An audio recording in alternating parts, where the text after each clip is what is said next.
Carolyn Doobie here. What's the play today? Well, today I'm sharing about my open-ended alphabet stencil.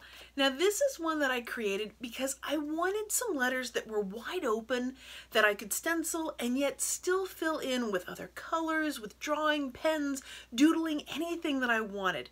And so I'm going to share with you in this video how this stencil can do that. Because yep, all of them are open, but there's a really quick and easy way to close them all up too. The reason why this stencil is called open-ended is because all of the ends are open on the letters. Nothing here is closed up as it is right now, but just a quick little pen stroke and everything can be closed. I'm going to start by tracing the letters that I want. I'm going to spell the word play, and I want it to have a very playful feeling, so I'm going to kind of scatter the letters here on the page, so it's all just a little bit sort of out of sorts, wonky, whatever you want to call it, basically not in a perfectly straight line. Now when I do this, I could leave the word just like it is, or I can close it up. I'm using the stencil as a straight edge there to close up any of the large lines, but it's really just like connect the dots. It's 2 points to draw between. For the smaller ones, I'm just going to draw straight across them. Now these big open spaces in the letters, they could be filled with anything. Doodling, color, painting, markers, watercolor pencils, anything that you want to use, you can fill them in with. Now here I'm using watercolor pencils, and I'm actually using 2 colors at a time. So on this one, I did a hot pink and an orange, which looks a little bit yellow here on camera, but it's actually an orange that I put in there. And by just going over it with water, that will blend it and make it look like it's a watercolor.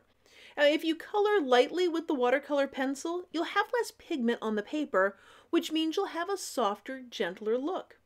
If you put more color on there, more pigment, color a little bit darker, a little bit heavier, that kind of thing, it's going to end up being a darker color once you add that water and watercolor to it.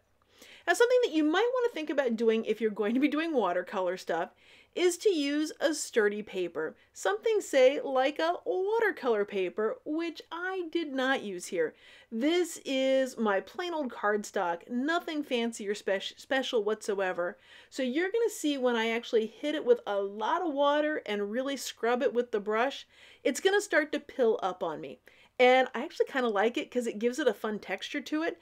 But if you don't like that look on it, then you may want to think about using more of a watercolor paper.